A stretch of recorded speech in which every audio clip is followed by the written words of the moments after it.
Hello and welcome to The Drum. I'm Sophie Black. Coming up,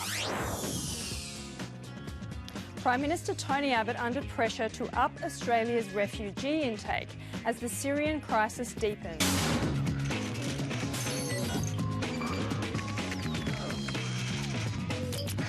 The coalition government turns 2 and suffers their 30th consecutive hit in the polls. And is coal amazing? A new ad campaign wants you to believe in the little black rock.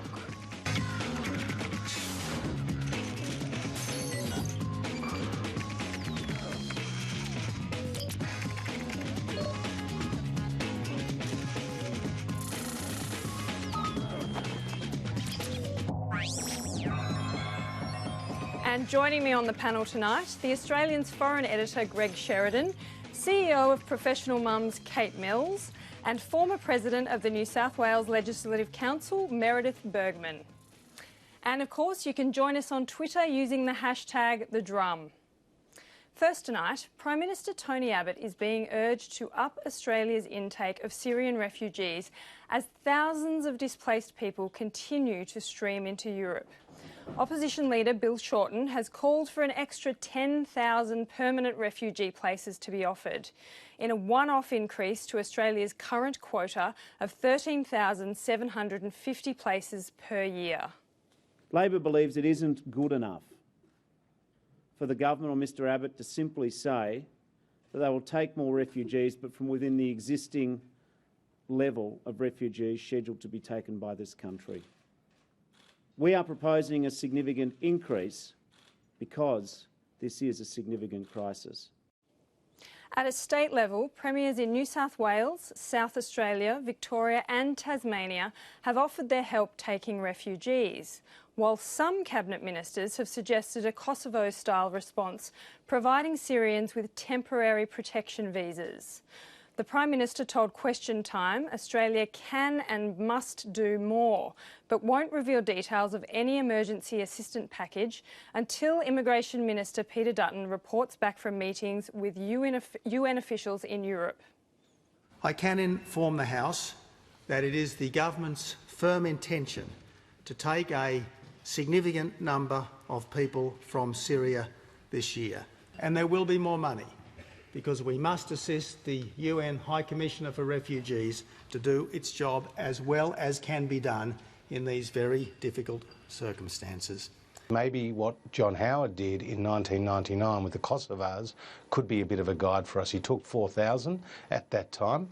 Some of those went home, but that he did provide a humanitarian response and shelter for people who are fleeing persecution. I actually spoke about the Kosovo matter yesterday and said that that's something that we should consider, and that's something that I'll be raising with other foreign ministers, whether that's an international response that would work in these circumstances. You have a real question.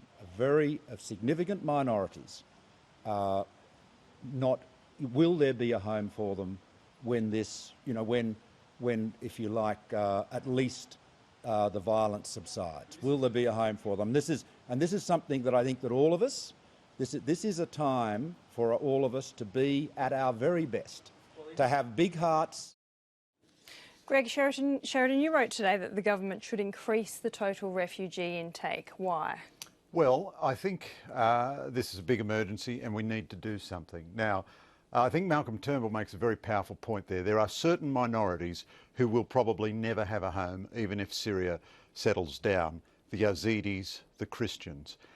On the whole, it's a difficult thing to say, but the truth is resettlement cannot be the primary solution because there are millions of people on the move, many of them making secondary movements from countries where they are safe but have a difficult life.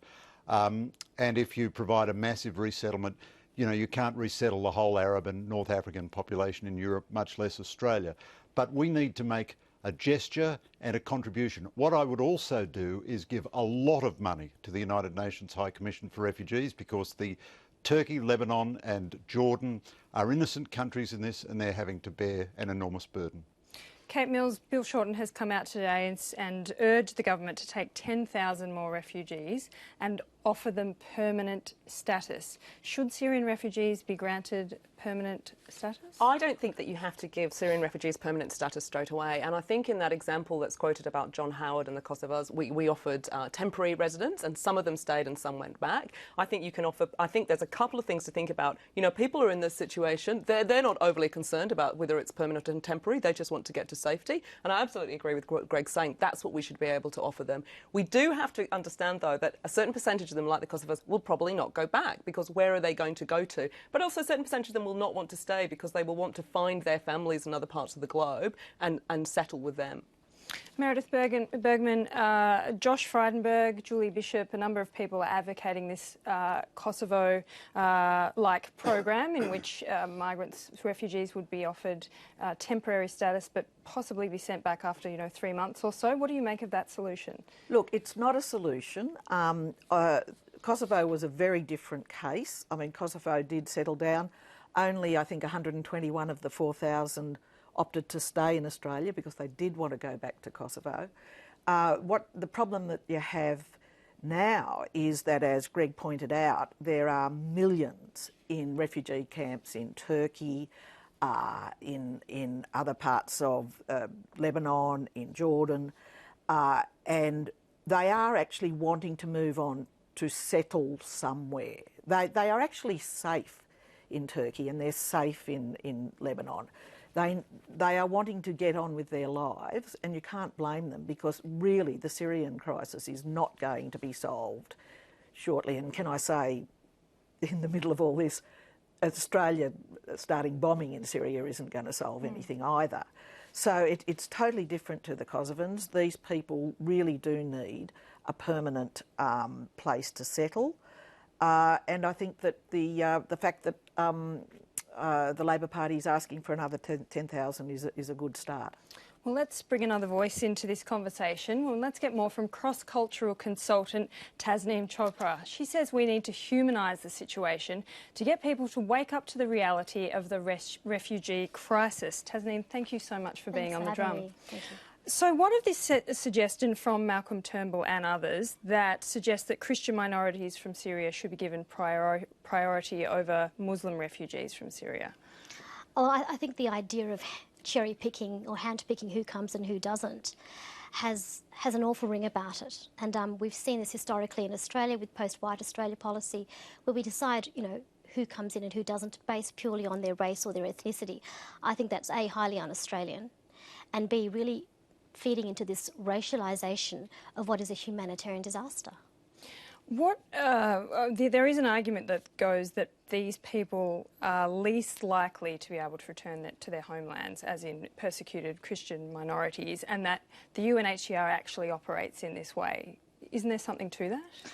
I think if we know that 11 million Syrians have been displaced and who have left and have got nowhere to go, we've got Yazidis, we have Christians, we have Muslims, we have, across the board, everybody in that cohort is in a similar situation of persecution.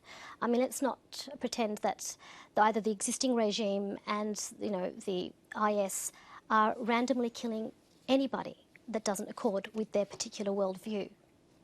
That includes the Muslims as well. So I think to then decide to differentiate which life is more valuable simply based on faith or the religious practice of a community group is extremely disingenuous. The Sydney Morning Herald columnist Paul Sheehan argued today that an intake of Muslims will import what he sees as a schism between Shia and Sunni Muslims. Have there been problems with integrating Muslim refugees in the past? No, and I'd say the defining, rather than using the experience of Muslims in Australia and what they've brought to this country being a schism of Sunni Shia, the only negative experience that Muslims have had coming into Australia through settlement has been through Islamophobia, through the way that policy, through rhetoric, through media analysis, through the public understanding of othering Muslims as if they're not part of the Australian framework. That has been the negative experience. So using the Sunni-Shia divide is really finding a very convenient way of addressing what would be a white Australia goal. And what do you think the implications of implementing something like the Kosovo program would be like in terms of, granting people 3 months temporary asylum? Sure. Well, I remember working in the welfare sector at the time the Kosovars were being provided with these, and the overwhelming response from humanitarian agencies, from Asylum Seeker Resource Centre, Foundation for Trauma and Torture, or even the Refugee Action Collective, was consistent.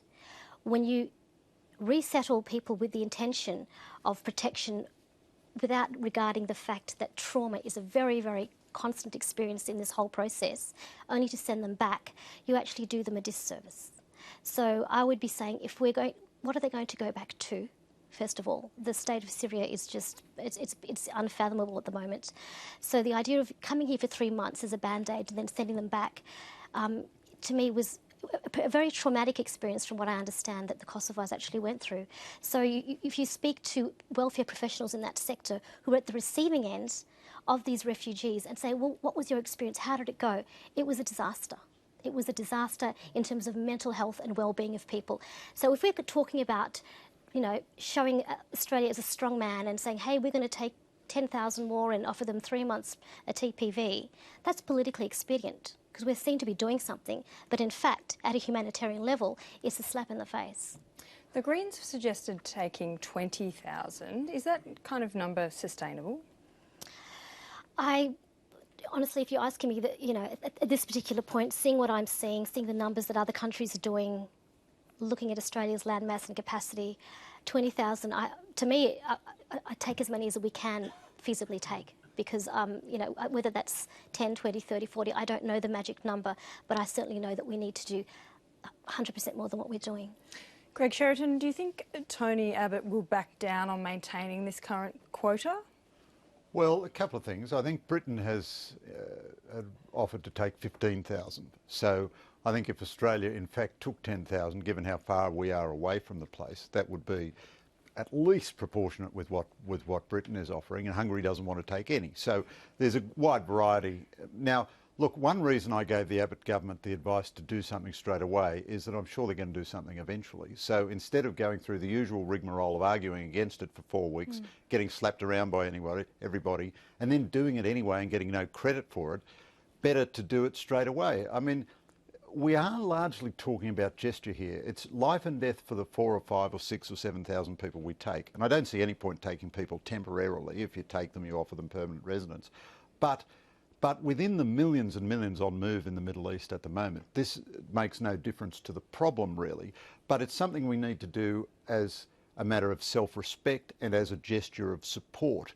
I think the biggest thing really is giving a lot of money to the camps so that they are run humanely and decently. That's how you'd have the biggest impact on the largest number of people. But short answer is yes, I think Tony Abbott will eventually have a one-off increase at least, you know, at least for this year. Okay, well, Tasnim, thank you very much for being on The Drum with us. And for more on this, you can head to The Drum online, where journalist Monica Attard writes that Australia is failing to do its bit on the Syrian refugee crisis.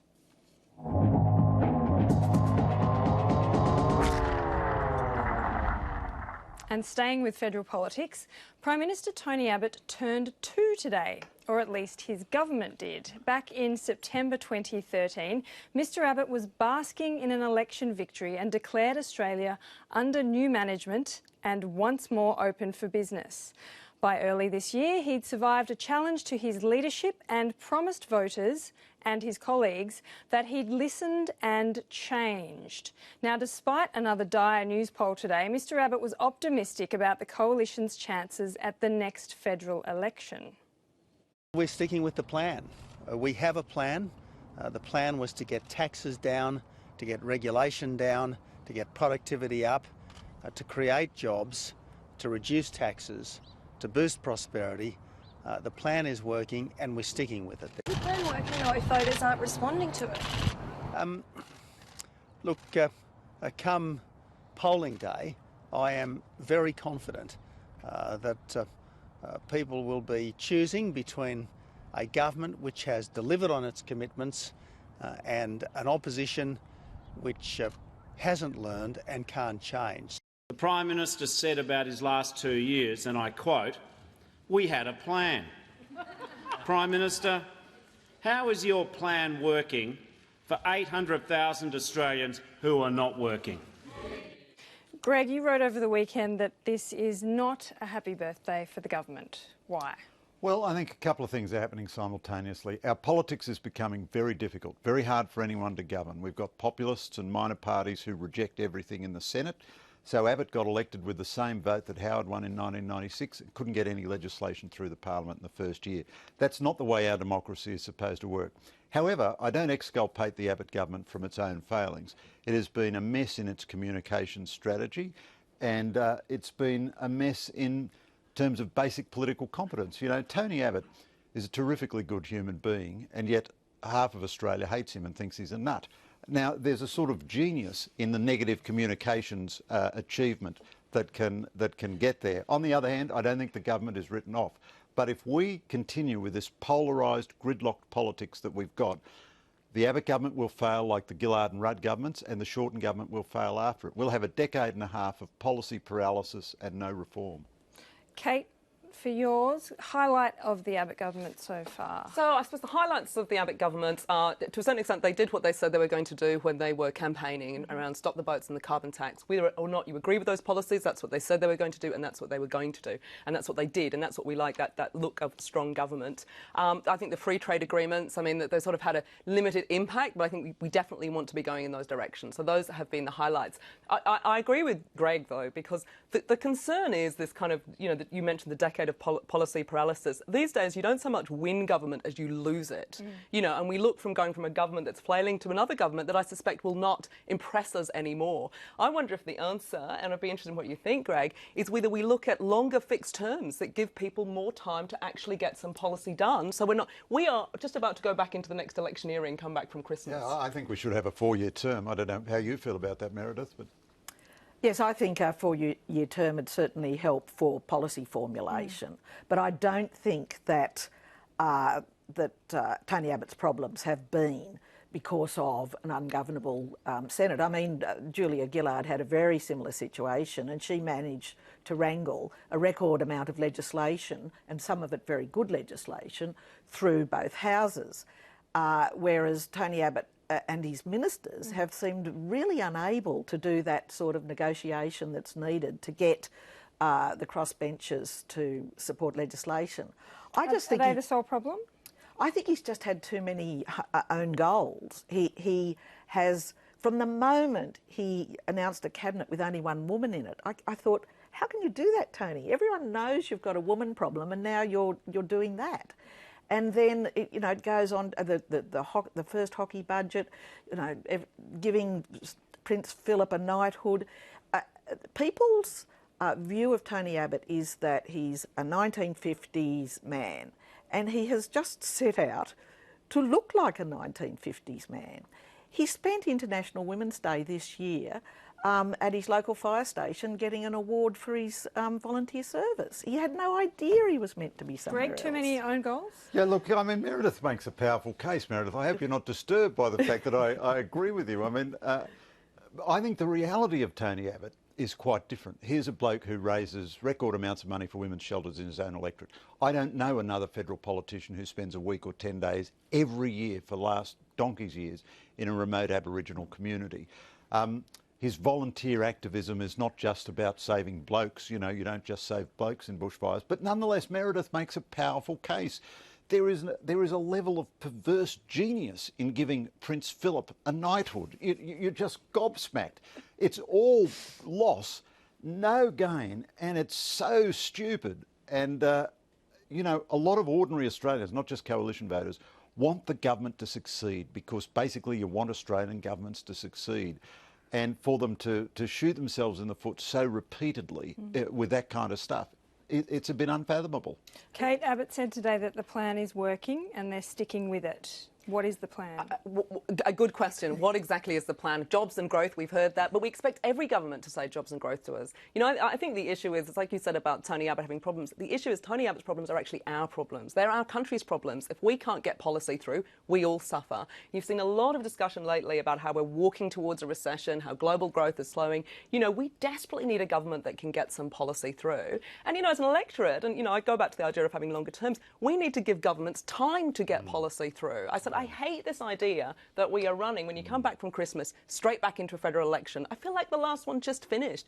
You know, we talk about getting different types of politicians. I don't think that's true. I think we need to change the system a little bit. Well, in fact, our system is so perverse now. You have an election in September, and even the half Senate that gets elected with the House of Representatives doesn't come into office until the following June. So almost your entire first year of a 3-year term is with a Senate which wasn't even half elected at the same time as the government. This is really a crackers system. I think there are broader cultural forces making Western politics very ungovernable at the moment, but the Senate is a big problem. I want to get away from the system for a moment and go back to the economy. Meredith, Laura Tingle wrote today that local ministers are really having trouble to articulate how they're delivering the economic turnaround that they promised. Is this at the heart of the problem of the Abbott government?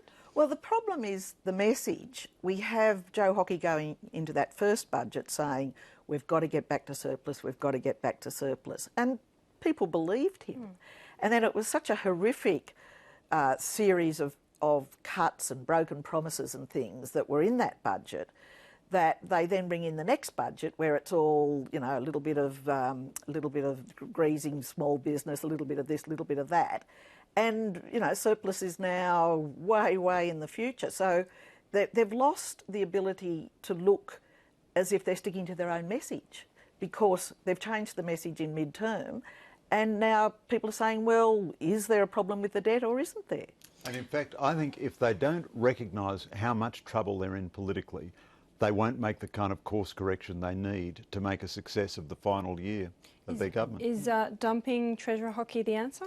Well, look, I think, you know, Joe's a great bloke, a terrific human being, but there's no doubt he's been a failure as a treasurer. He can't sustain an economic narrative. He makes lots of mistakes. He goes missing from the debate.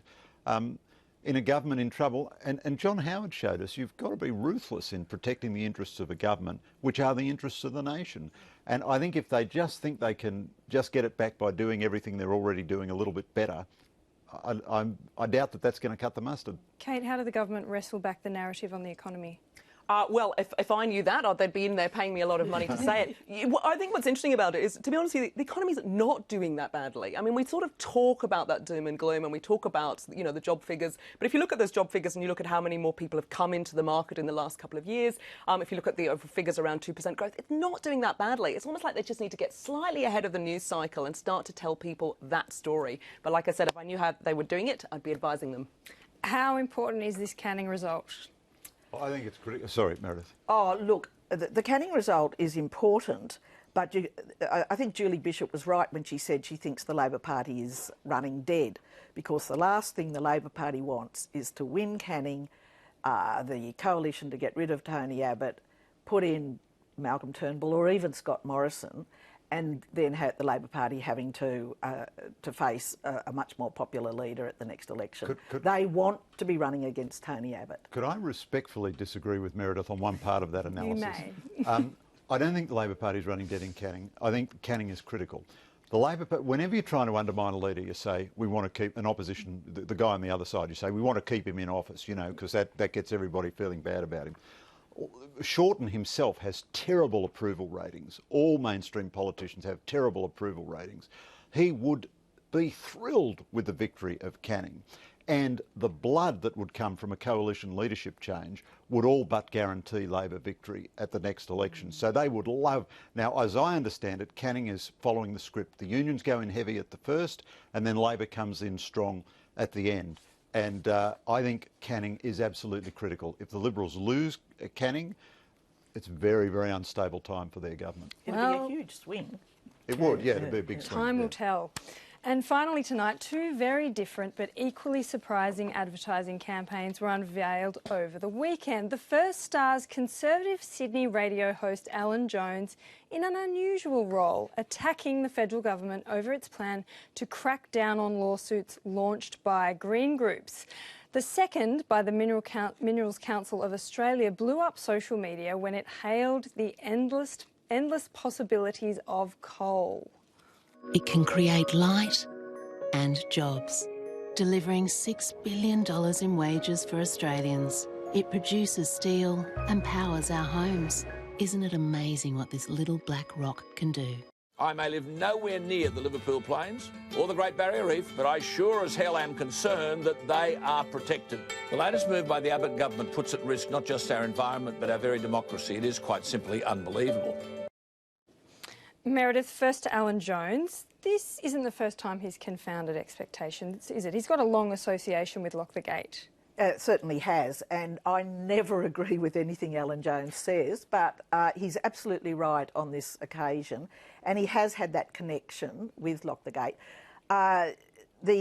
Once you say that third-party groups have no say in a court case about environmental protections, then you're moving into the sort of society we really should be trying to avoid, which is that, you know, large companies can run the place. And I think the government's just suffering a lot from the fact that it ran a pretty incompetent case in the Adani coal case in the Galilee Basin, and that's why they're trying to do this. Greg, it's fair to say that Alan Jones has the ear of Tony Abbott. Is this a bit of a game changer? Well, I don't think it's a game changer, but look, I want to make 2 points. One is I do think there's a problem with endless access for litigation because parliaments decide these things and you're meant to campaign through politicians. If courts can simply litigate anything, then democracy fails because you get ruled by activists and judges.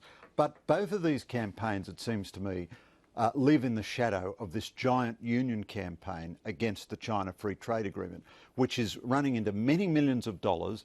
It has robocalls to voters in marginal electorates. It's very sharply targeted. It does have a racial element. It says Chinese workers are coming in to take your jobs. It's a very politically vicious campaign. It's very effective. Now, everybody in our political culture is going to take notice of that, and I think that's the future, those kind of campaigns. Got to get a mention in for the Minerals Council campaign. Well, I've got to say, I probably felt for the person that came up with that tagline, of course, coal is amazing. And I do sort of feel for them because I think social media does tend to take things and just run with it and you don't necessarily see where it's going to end up.